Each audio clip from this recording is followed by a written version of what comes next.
¿Qué está pasando con Iruña Beleia? Zer ari da gertatzen Iruña Beleiarekin? Izenburu hori duen liburua aurkeztu du aste honetan Juan Martin Elespuru, idazle eta filologoak. Hamarkada bat igaro da dagoeneko, kasu alertu zenetik eta oraindik ez dago batere argi, aztarnategian egindako aurkikuntzak egiazkoak ala faltsuak diren. Hamarkada honetan gertatutakoaren kronologia egin du liburuan Elespuruk, aurkikuntzen egiazkotasunaren alde eta aurka doazen dokumentuak bildu ditu, eta horrenbesteko fama lortu duten ostraken irudi eta deskribapenak ere jaso ditu liburuan. Hala da, izan da ariketa gogorra, interesgarria, ze azken batean sintesia ere beharrezkoa izaten da, ezta? Hainbeste material dagoenean, zure ustez giharra edo garrantzitsua dena berezi eta errelatoa koherente bat egin, eta zeretan oinarrituta, dokumentuetan oinarrituta, bai. Dokumentuak ere asko. Bai, liburu erdia inguru dokumentuak dira. Eta, eta erdia baino gehiago dira dokumentu esan dezagun faltsutasunaren aldekoak. Eta bestekoak ere badaude. Horrekin esan nahi dut, ez dudala egin errelato idiliko bat nire aurritziren araberakoa. Saiatu naiz dokumentatzen esaten dudana. Sortu zen batzorde zientifiko aholkularia, ja aurretik bazituen erabakiak hartuta. Batzuk, bi urte lehenago, ezagunen Lakarrak, Gorrotxategik, Azkaratek eta bere iritzia emanda zuten, faltsua dira. Eta horiek aukeratu ziren gero batzorde horretarako. Eta jakina, ahalegindu ziren guztiak argudioak topatzen alde guztietatik.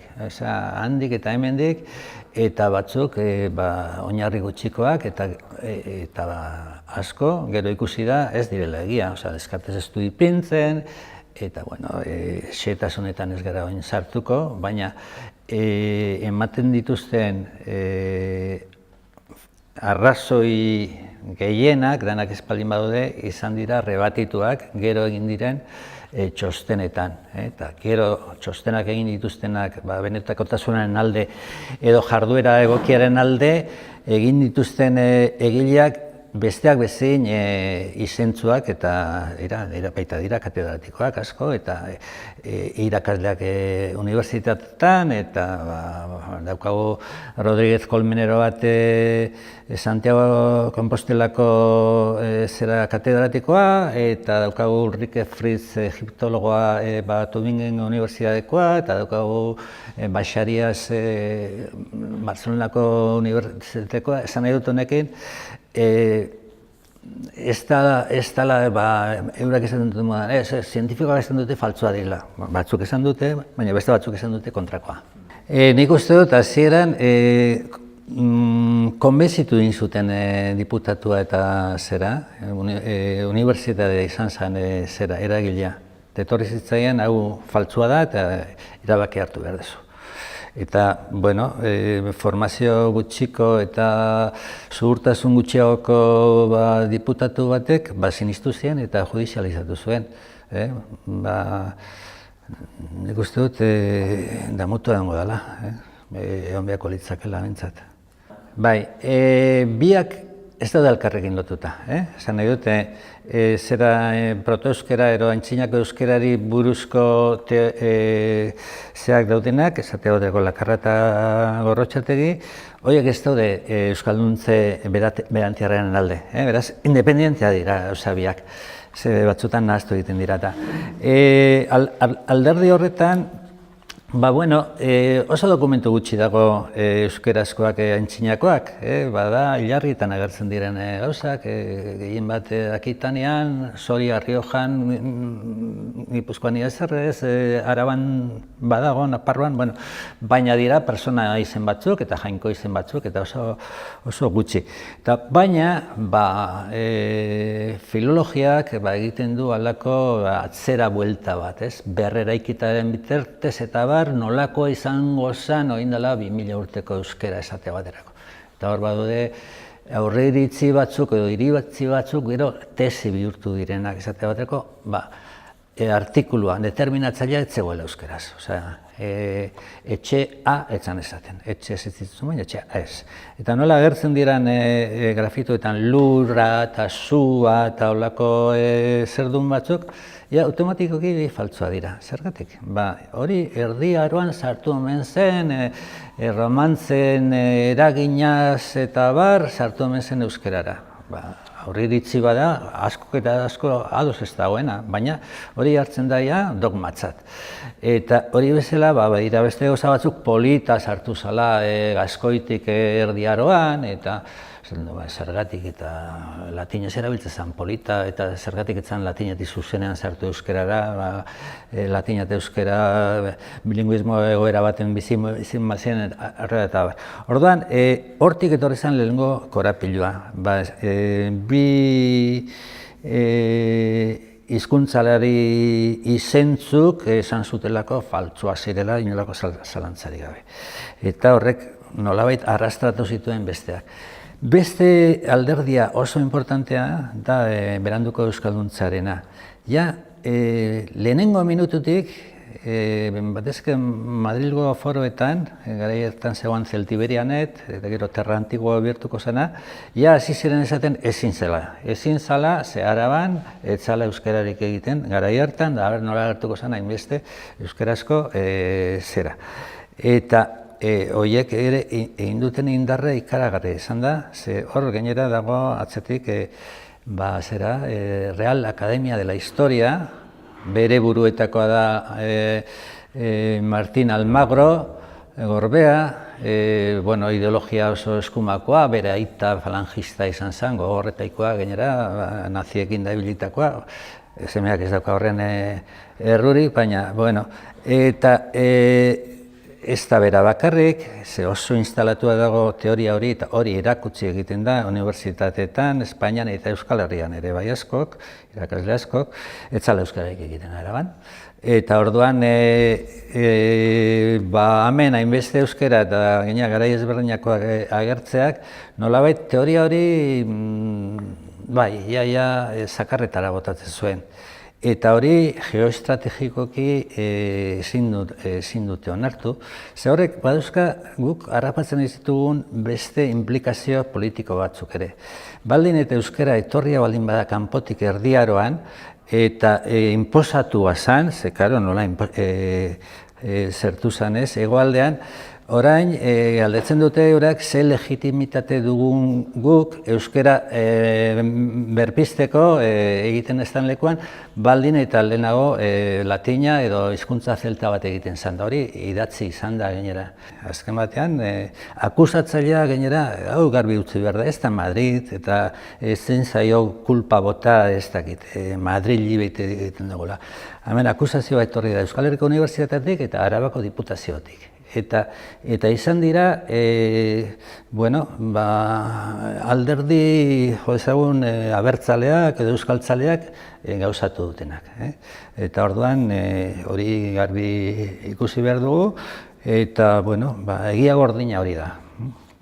Rekeskaten patxe peniko balu RIP, topatu beharko litzake, zer esan nahi du, benetan rekeskaten patxe dan, edo Kolmenerok esaten du, izan lekela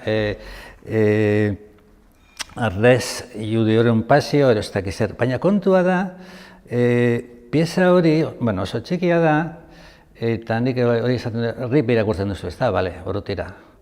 Bereziko dugu errea, eta bineko da ondian. Eta ze irakurtzen duzu? Ez duzu erre irakurtzen. Esango dut, froga hori egiteko esango diet.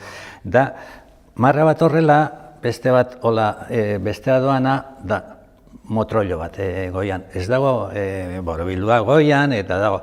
Hor, zer gertatu da, ez dakit, oso zaila da esplikatzea, baina restaurazioa eginten dutenak eta horien eskutatik pasatzen dira, bi emakume dira, haiek bere txostenean ez dute, ez, hor jatorriz ez zuen repipintzen, baizik eta 3 marra ziren, bat, erdian zuzena, eta bestia horrela. Eta hori da, santutasunaren seinalea, grafitioetan agertzen dena gutxienez beste 6 o 7 aldiz, 3 marra. Eta gero, gauza estrainoagatik, sensazio otikoa da. Bera begiratzen baduzu ere zerean, goiko borobila, erdialdean, leku baten ez da pasatzen zera, ez? Orduan, nik uste dut, ez duelarrik pintzen. Jeroglifikoei buruz, eta hori ondo esplikatzen du Ulrike Fritzek eta bar,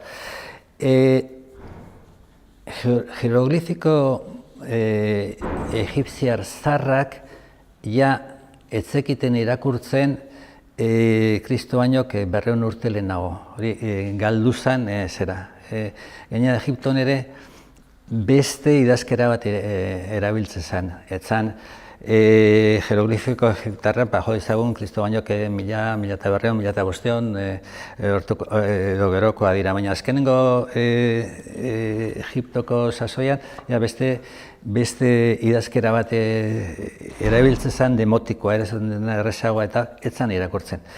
Baina jarraitzen zuten, nola ikusten zuten alde guztietan, bere txoriak eta bere arrainak eta bere ez dakiz zer, eta gainera jarraitzen zuten horiek erabiltzen. Eta esate baterako, badaude Italian, Pompeian, Isisi egindako templo bat. Badago Turingo museoan dago, baina mensa iziaka edo tabola iziaka edo Isisi dedikatutako daude jeroglifikaz beteta. Ez dira irakurtzen, izan daude, baina espezialista batek ez ditu irakurtzen. Hemengoa berdin, eta ez da bakarrik Iruña Beleian agertu, Kastejonen agertu dira, hemen ipintzen dut, agertu dira peninsulan leku askotan. Egipto oso modan egon zen, moda egipziantea Imperio Erromatarrean, batez ere Kleopatra eta etorri zen estetik eta aurretik ere bai. Erroman daude ez dakit 13 obelisko esate baterako, eta Alemanian ere bai, gero harrapatutakoak Egiptotik, eta Inglaterran bai uste godiala, eta Louvren eta alde guztietan. Orduan, horrek ez du inolako oinarririk. Nik uste dut argituko dela, hau borondate honarekin, ez dakit, bilabetean konpondu daiteke, egiten dira analisiak, ondo eginda, behar diran laboratorioetan, guk proposatzen dugu 3 laboratorio desberdin izatea, hor badaude protokolo batzuk, piezan artean sartu behar dira orain egindako batzuk, eta bereizten diran, ez diran, badira protokolo oso ohikoak, olako gozetan. Eta ordan borondatea baldin badago, argituko da. Asunto judiziala, guk uste dugu urtebetean amaitutan behar dela bintzate bere zera, epaiketa ia irten beharko litzake, eta epaiketan alderdi zientifiko hori nik uste dut ezin imposiblea dela eolako zerbaten zertzea, debate zientifikoa jarraituko du. Espero dezagun argituko dela, espero dezagun.